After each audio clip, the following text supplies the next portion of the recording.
Hi guys! Today we're going to go over my May TBR.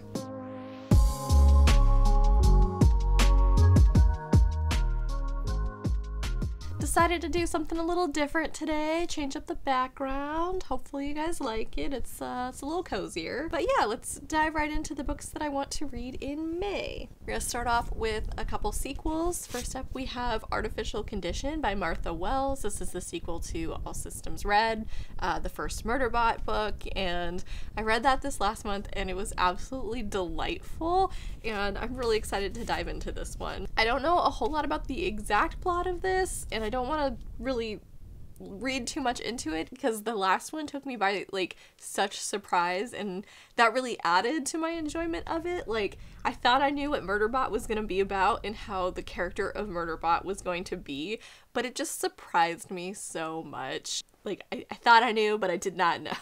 The sort of synopsis for the whole series is that we follow a character who refers to themselves as Murderbot.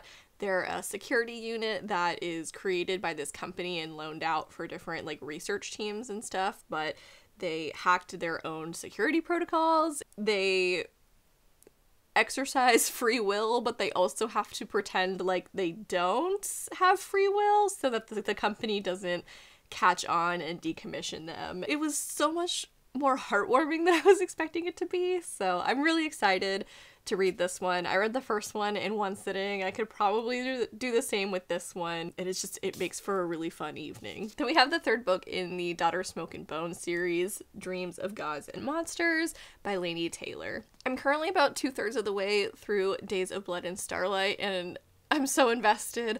I love Laini Taylor's world building, the political system and like issues that she's built up in this series are so just intriguing but also angsty, and the relationship in this is incredibly angsty.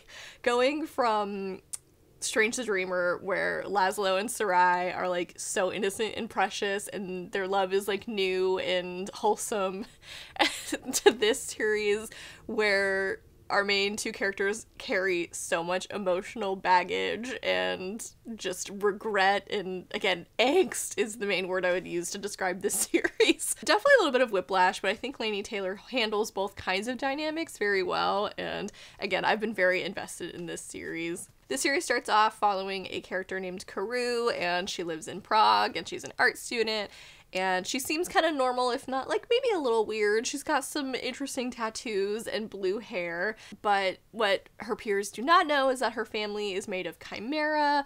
She has a father figure named Brimstone who has kind of like a bison head, and her mother figure is like a snake woman, and they collect teeth for a reason unknown to Karu, but she's got a really happy home life, if not a little, you know, strange, and one day this kind of all sort of, I don't want to say blows up, but radically changes, and an angel named Akiva comes into her life and unveils a lot of the mysteries of her own life. It's a really incredible series. Again, the political situation is so frustrating, but it feels so real, even though like it partly takes place in a completely other world. It's really intelligent YA, I think. Laini Taylor, I think, is one of the best YA authors out there, so I'm very excited to finish up this series. It's been such a good ride, so I'm really hoping that this third book wraps things up very nicely. Then we have Becky Chambers' Long Way to a Small Angry Planet. This is the beginning of her Wayfarer series. I think there's like 4 books, maybe 5 in this series at the moment. I've mentioned plenty of times I love her Monk and Robot series, and while I'm waiting for the third one of that to come out, I want to get through her backlist. In March, I read To Be Taught If Fortunate, and I quite liked that. This is a bit longer, and again, the start of a series rather than a standalone novella. I know we kind of follow like a found family situation, but in space, and I like that a lot. I don't really know much else about the plot beyond that. I'm really digging sci-fi lately, and I know I like this author, so I would like to check out what else she has. This series in particular is really well loved by a lot of sci-fi fans, so I'm eager to see what all the hype is about. Then we have Spin the Dawn by Elizabeth Lim. This is the first book in her earlier duology. I've read her Six Crimson Cranes duology and quite enjoyed that for the most part. I thought the first book was stronger than the second in that particular series, but I know Spin the Dawn and its sequel Unravel the Dusk are also quite popular, so I like her writing enough to want to go back and check it out. And the premise of this one sounds really interesting, but I know a lot of people go into this for that premise and then it becomes something else and they're disappointed. So I'm trying to go into this book with that in mind. What this is heavily advertised as is Mulan meets Project Runway, which I think is incredible. Our main character has to pretend to be a boy in order to enter the palace and enter like this tailoring competition to become the emperor's tailor, and I just think that's a really fun setup. But again, I am aware that this sort of changes into something else, but I do have a couple friends that have read this and really enjoyed it, so I'm looking forward to it. Six Crimson Cranes read so much like a Disney fantasy movie, and I just had so much fun with that, so I'm really hoping that Spin the Dawn has that a similar quality in that regard, because I think Elizabeth Lim has a really fun writing style. It does read a little bit younger on the YA spectrum, but I don't mind that. It makes for a fast read, and again, it's a very fun adventure. Yeah, very much looking forward to this one. It's been on my backlist for quite some time, so gonna try to finally get to it this month. Our next book is very popular at the moment, very hyped on TikTok, and that is The Serpent and the Wings of Night by Carissa Broadbent. I can never get that name right. I can't believe I just did. It's a bit of a mouthful. This is the start of a self-published fantasy series that deals heavily with vampires. There's also a tournament element to this. And like I said, this is like super hyped right now. This author in general is very popular and experiencing, I think, a lot of word of mouth advertisement, which I think is awesome, especially for an indie writer. She's got another series called Daughter of No Worlds, or at least it's the first book in the series, and that's more of like a fae fantasy romance series, which is fun, and I'd like to get to that if I like this series. I was just intrigued by the vampire element of this one. I think they're starting to have a bit of a comeback, and I'm all for it. Our main character is the adopted human daughter of the Nightborn vampire king, and she has to enter a legendary tournament held by the goddess of death herself, and she has to team up with a rival from another court. So I think that'll be a lot of fun. I love an enemies to lovers, or a rivals to lovers rather, so I'm curious to see how she approaches vampires, because I think everybody does it a little differently. The next book comes out, or is already out, like it just came out, and I believe there's also already a novella set in the same world that's out, so I have a lot of catching up to do with this author if I end up liking her writing, so my fingers are crossed. I want to like this one. It's definitely like a TikTok made me do it, and a Goodreads made me do it. This is all over my Goodreads lately too. I want to join the hype. I want to be on the hype train. Please let this be good. Then we have Warrior of the Wild by Trisha Levenseller. I have seen this talked about quite a bit. Trisha Levenseller, I think, is a pretty popular author, at least on BookTube. I've seen her books pop up a lot. She does a lot of like standalone fantasy YA, which is always fun. It's refreshing to have a standalone in between longer series, especially. This one is like more Norse inspired, I believe, and follows a young girl who fails her rite of passage trial and is forced to go out into the wilderness in order to kill an oppressive god to regain her honor. So that sounds like quite a lot to tackle in like 350 pages. I'm intrigued. I've seen this explained by Elliot Brooks as very cute, or like surprisingly cute, so I'm very curious to see what that's about, because that premise just at face value does not sound pretty cute. It sounds pretty tragic, honestly. I think like I wanted to pick this up this month because the cover gives me very much like spring vibes, and something about her like having to go out into the wilderness I think is kind of cool. And I really hope I like it. This will be my first Trisha Levenseller book. I have one more by her. I think it's called Blade of Secrets.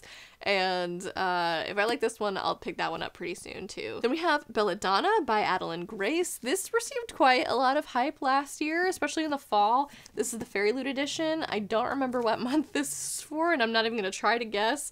I do love this cover though. The UK cover for this series, they're incredible. But yeah, so this one follows, I think her name is Signa. Yes. She's 19 years old, and she's been surrounded by death her entire life. Her parents have died, her various guardians have died, and she's being kind of shipped off to another set of family members who I think become sick. They're like claiming that they were poisoned, I guess. So she's trying to figure out who this murderer is, and she enters an alliance with like the physical manifestation of death themselves. So I think that's really fun. I always like when like death is an actual character, and I think there's a bit of a romance between her and Death, which is interesting, but I do think there's a love triangle in this series. I don't know, this definitely gives gothic vibes, which is not like my typical go-to for this time of year, but I'm trying to catch up on my Fairy Loot, especially YA backlist, and this one is one of the ones I'm more excited about that I haven't gotten to yet, so I hope I love it. I think Foxglove, the sequel, comes out either this year or early next year, and so I would definitely like to pick up the Fairy Loot matching edition for that if I like this one. So yeah, I hope I like this. I've seen kind of some mixed reviews. Like, the people that really like it, but then the people that don't really don't. So I'm interested to see where I fall on that spectrum. Warmer weather for me also usually means that I reach for Greek retellings, or Greek mythology retellings rather, a little bit more frequently, and so I think it's finally time to read Cersei by Madeline Miller. I read Song of Achilles last year and absolutely fell in love with her prose. It was so beautiful and so tragic, and I want more of that, so I really hope I like Cersei. This one follows Cersei, who is the daughter of the god Helios, I believe, but she's more known as a witch in Greek mythology and like in history. For some reason, she's sequestered to an island and ends up having a couple of Greek heroes wash up on her shores, and she's got kind of a bad rap in regular mythology, but this is supposed to be a bit more of like her own point of view and justifies her actions perhaps a little bit. I'm really hoping I like this. It is well loved, it is well liked, so I think my chances of liking it as well are pretty good. I already know I love Madeline Miller's writing, so as long as the story is good, this should be an easy 5 stars, but we shall see. And finally, this is completely different than everything else on my list, but I want to finally get to Lessons in Chemistry by Bonnie Garmis. I was gonna say this is more contemporary. It's not. It's a historical fiction, but it's not fantasy like pretty much everything else on this list besides the sci-fis. This also really exploded last year. It was Barnes & Noble's book of the year. I think Waterstones gave it an award. I think it won a Goodreads award. It was all over the place. And I want to see what all the hype is about. We follow a chemist who becomes like a baking star, like in television, I think in like the 60s, but it deals a lot with like feminism and misogyny and like workplace sexism that this character deals with, and she is sort of challenging the status quo and inspiring housewives to be a little bit more active in their own lives, and I think that's a really interesting premise. Again, I've heard good things about it. This cover is giving me summer vibes, even though I think the author really does not like this cover, which is funny. But yeah, so I hope it's funny, but I also hope it's like a little bit hard-hitting. It sounds like it deals with some pretty heavy topics. This is also on the list of standalones that I want to read in 2023, so hoping to knock it off of that this month as well. So yeah, that wraps up my May reading plans.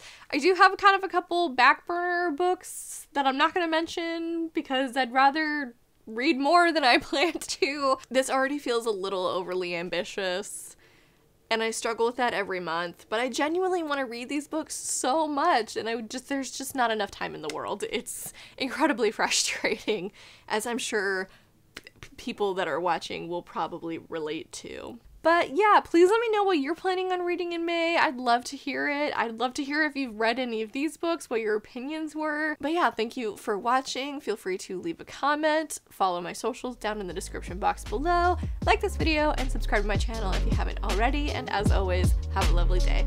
Bye.